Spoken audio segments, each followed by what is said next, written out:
Pandemiya oldu. Xəbərdarlıq oldu ki, bir ay ərzində çölə çıxdı, yoxdur. Hamı evdə oturacaq, icazə ilə çıxışda falanlar, yəni o dövrlər geçsin, bir də qayıtmasın. Yadıma gəlir, məndə YouTube kanalım var idi, yəqin bəzi izləyicilər tanıyır, Dadma adında. Hobbi kimi çəkirdim, evdə biş-düş falan paylaşırdım, hobbim idi.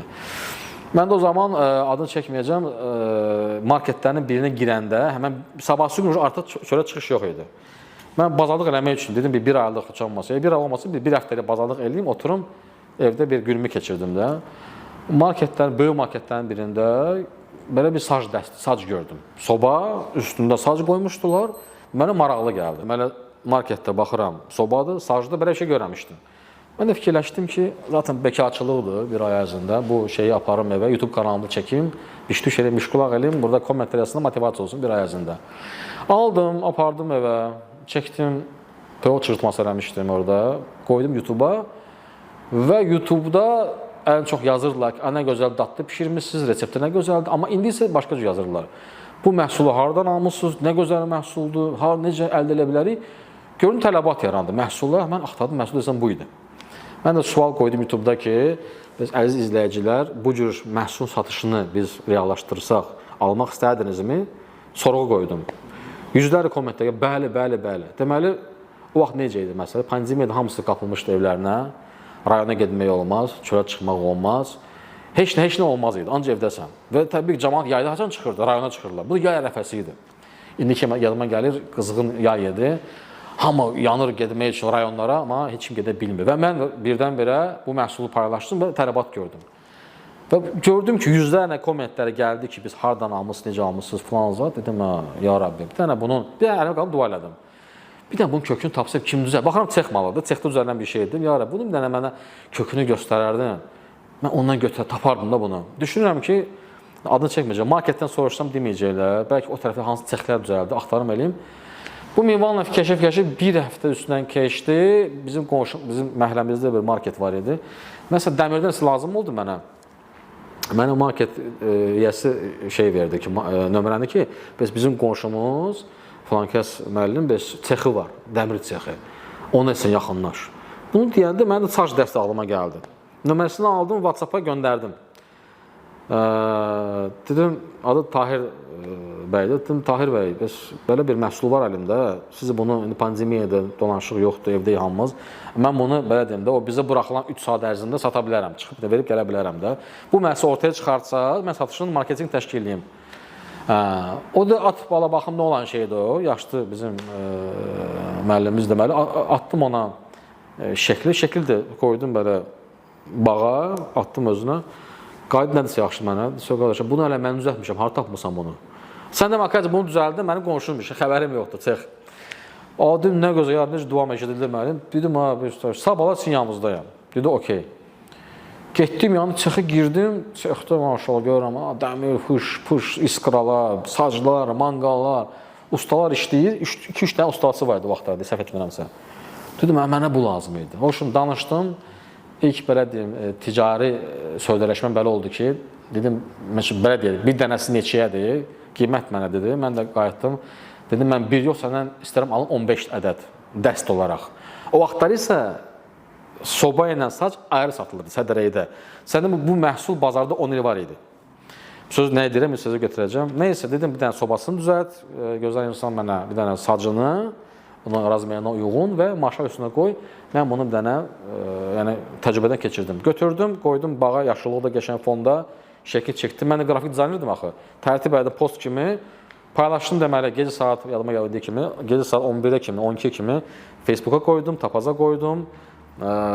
Sonra hara qoydum? Axırda sosiallərə qoydum. Bir də bəzi qruplarda mən abunə idim, yemək qurban qruplarında, belə deyim də, bağ qrupları var idi. Bişirənlər qrupları, aşpazlar qrupları var idi, ora qoydum və yatdım. Telefon səsə qoyurlamışım yatanda və səhər durdum, telefona baxıram, telefonda maşallah buraxılmış zənglər nə qədər, WhatsApp-da nə qədər komment yazılır da, Facebook girirəm nə qədər komment istəyirəm, mənə göndər. Mən düşüm şoka. İndi ki, mən yuxulu belə durdum, getdim, əlcimi yudum, səhər yeməyi yemədən oturdum, dəftər götürdüm, qələm. Bir telefona baxa-baxa hamısı nömrələrini qoymuşlar. Kim istəyir nömrəsini qoyun, mən əlaqə saxlayın. Bir nömrə gördüm, bir günə mən hərə bir 20 sifariş yığdım. O da necə oldu? Demək mən nə etdim ondan sonra? Bir də şokdayım açığı, çünki belə məhsul mən satmamışım. Yəni birdən-birə 20 məhsul belə qabaritlər. Xülasə yığdım hamısını bir zəng elədim, sifarişdən götürdüm, korumlara atdım. İkinci ən böyük çətinlik odur ki, cəmi 3 saat bayrağa çıxa bilirsən. Yəni bir gün çatdırmam qeyri-mümkündür. Mən də necə elirdim? Evdən çıxanda o SMS-i basırdıq, sonra çatdırdım. O üçün onu satdım, qutardım, tez gəldim Yeniçəxə. Dedim, usta, mənə 30 dənə düzəlt. Adam şoka düşdü. Sən keçən dəfə almışsan da, üstündə 2 gün keçməyib. Yəni, mən sənə verdim məhsul, 4 dənə dükana verirəm. Necə oldu bu? Deyirəm, Allahın qədəridir də, yəni, həm pandemiyadır, cəmaat oturub evdə. Sən düzəlt. Qiyməti də ən münasib mənə elə. O minvanla, burada nə strategiya oldu? Yəni, case belə deyim, ticarətdə. O vaxtlar mən kitab oxumurdum açığı, az oxuyurdum. Sonra artıq neçə illər keçdi, üzərində özünü inkişaf elətdirməz. Ən əsas budur. Yəni oxuyub da dünya şöhrətli biznesmenlər, tüccarların tarixini, onların istehsalını, olan necə marketinq qrupası hamısını öyrənmək lazımdır ki, tətbiq eləsən öz praktikanda. Ona gətirirəm. Mən nə etdim?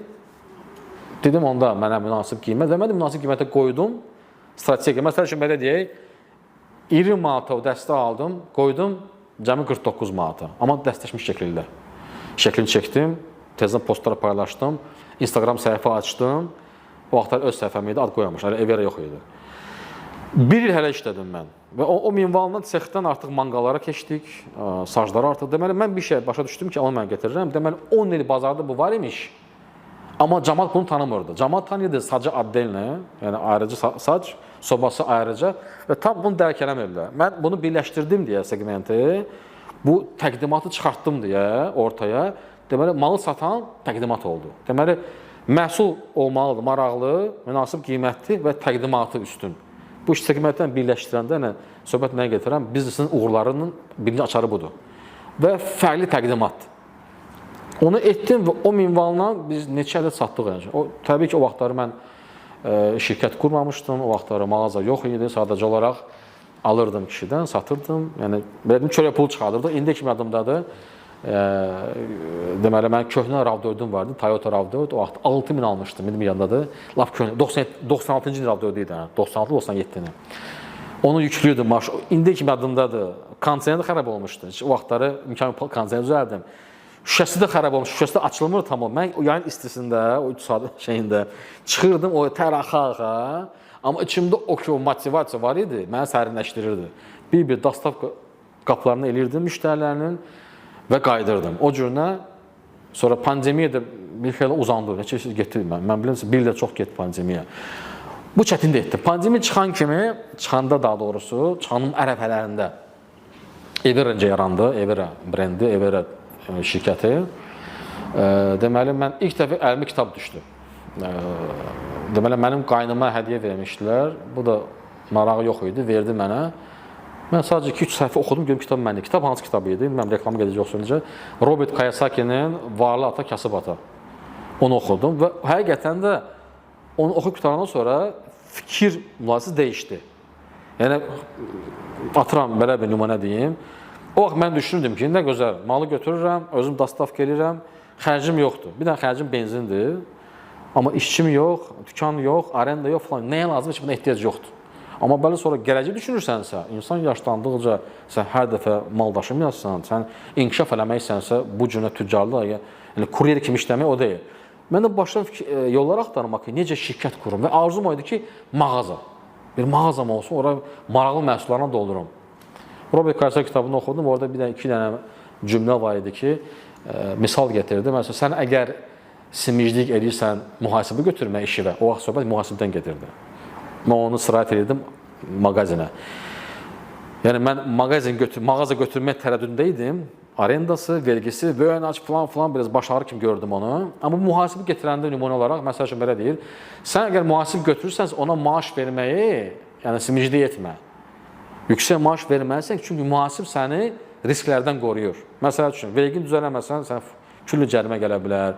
Sənin balansı yoxlamaq üçün mühasib sənə deyə bilər, hansı məhsul daha çox satılır. Yəni, balansı qorumaq üçün mühasib önəmlidir sənə. Yəni, ona verilən pul hədər deyil. Sənə ona verdiyin maaşı sənə qat-qat qaytarır.